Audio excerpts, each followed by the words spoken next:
Congratulations, everyone.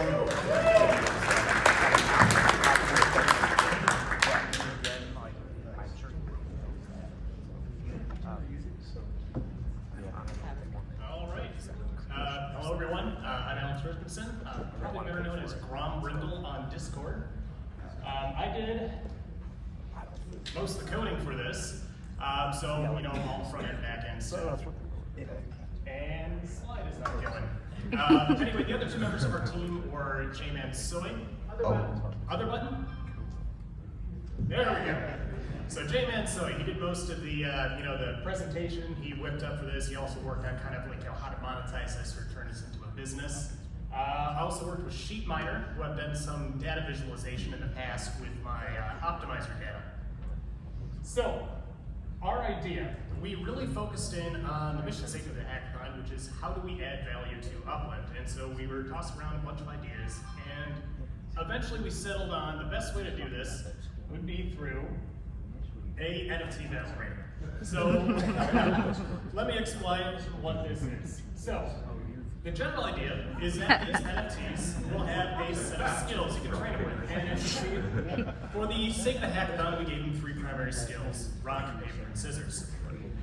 So to train these NFTs, you essentially stake them in the escrow accounts. And this will, cost a little fee and grant them skills that are permanently associated to those NFTs. So if it changes owners in the future, that skill will follow that NFT, so it would have more value inside of this game we're going to build out for these users. So, how do we use the escrow? One, through the training.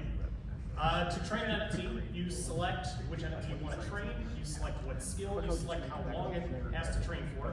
It will move that NFT into the escrow along with a training fee. Once the time is up, the NFT will go back to the original owner, and the UpX training fee will go to the developers of the application. The other use is through battling. So basically, both these NFTs will be put into the escrow container, along with a matching UpX wager from each person. Once both players have approved the escrow in Upland, the battle will resolve, the winner will be determined, and the winner will take all the UpX fees, and the NFTs will go back to their original owners. So, the current state. It is currently up at that website. It may or may not work depending on the sandbox environment. It's fairly bare bones, but we do have everything set up and it does work. So we have sign up, training, start a battle, join the battle, and even view the battle history. So I'll just run through quick how the app works. So sign up, enter your Upland username, gives you the third-party code, you link it in Upland. So train an NFT, like I said, you select the hours to train, what skill, and you click train.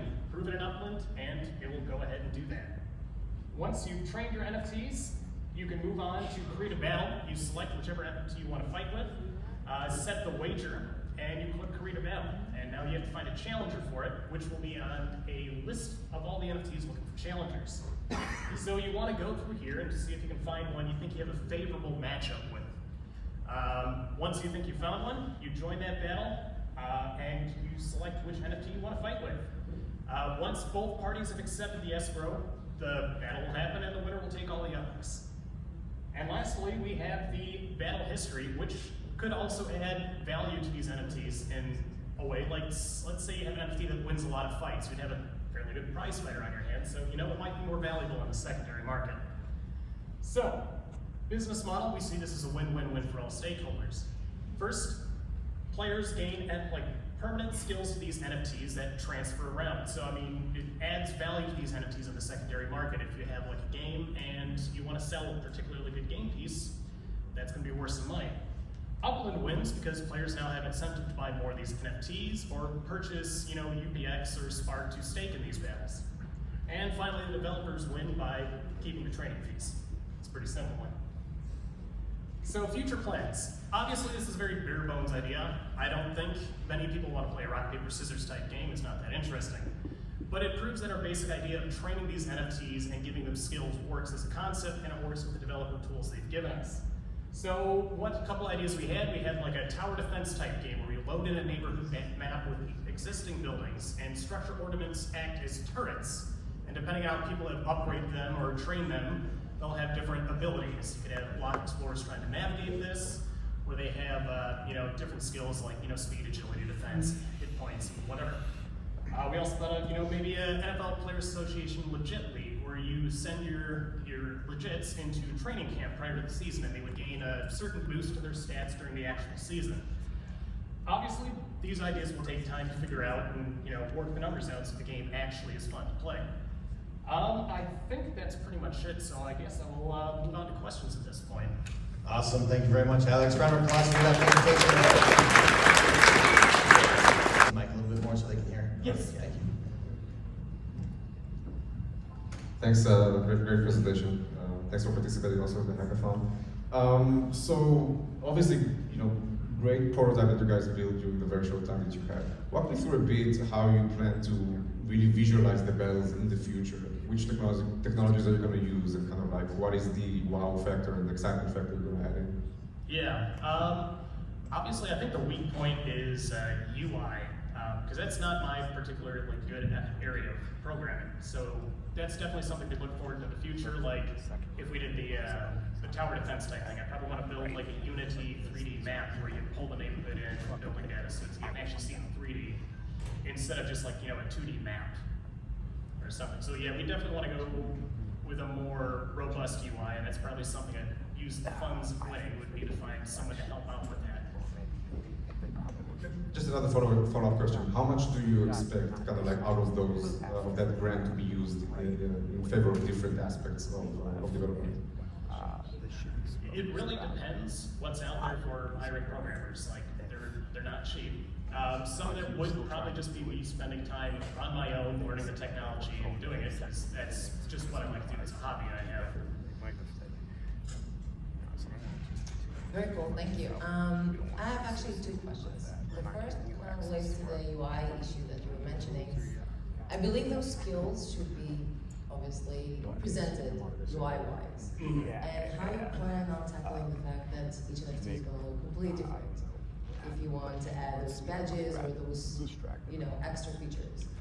And the second question I have, are those skills going to be transferable or purchasable? Let's say if I gained from my legit a specific booster, can I sell it or trade it afterward just as it is? Or is it binded to that specific NFT and transferable? The idea would be to bind it to that NFT itself, so you couldn't just, it's like you can't cut off someone's leg just to make someone else a faster runner. So it would be a part of that NFT itself. Yeah. What was the other half of that question? UI-wise, how do you gonna customize the fact that each NFT is going to look completely different? And if I want to add the UI aspect of those skills, how are you going to match that to a variety of NFTs? That's not something we really thought of in the hackathon. I mean, just off the top of my head, you could add like a colored aura to it or something, or I'm not sure if you can get 3D models off a 2D image. It depends how they're stored on the Upland data, but I don't think we have access to that currently. That could be something we get in future dev tools that are built out.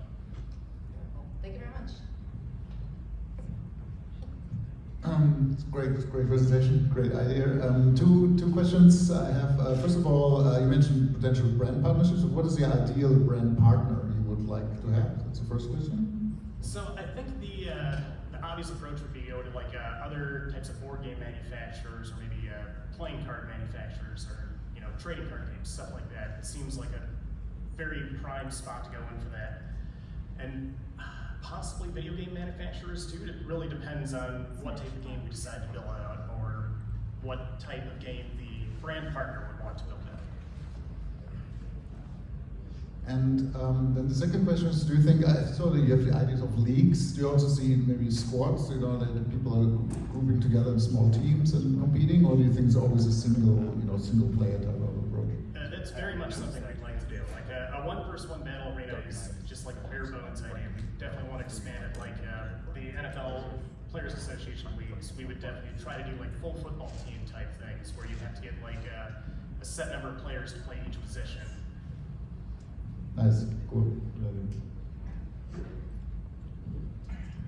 If your team had a vote right now, who would be the team MVP?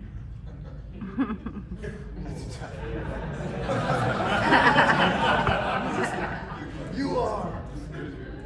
He's up there. I'm gonna have to go with, I'm just gonna throw out Jay Mansoy because he took care of the presentation for me, and it's not my favorite part of the whole position. I am very comfortable in programming. I'll let someone else do the business stuff for me.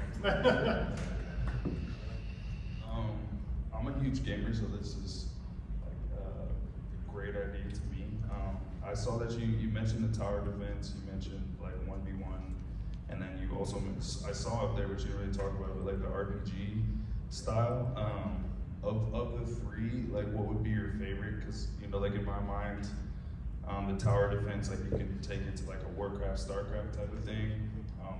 You know, the 1v1, like Marvel vs. Capcom, you can involve so many different types of characters, which allows for you to work with like those brand partnerships that you were asking about. And then like the RPG, like there's so many different ways to make that huge too. So like of the three ideas, what would be your most ideal?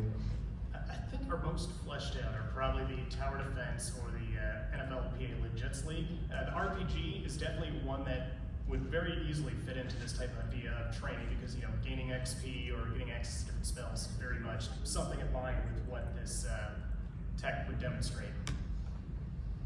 But it's, yeah, something I'd want to do in the future.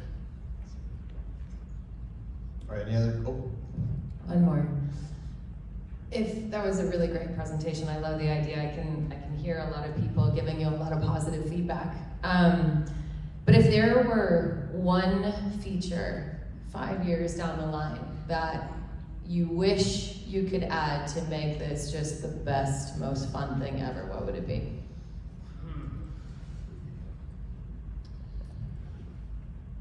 That's a really good question. I don't think I have an answer for that right off the top of my head. I have to out that one. Sorry, I'm coming up with a blank right now. That's okay. Good job, though. all right, thank you very much, Alex.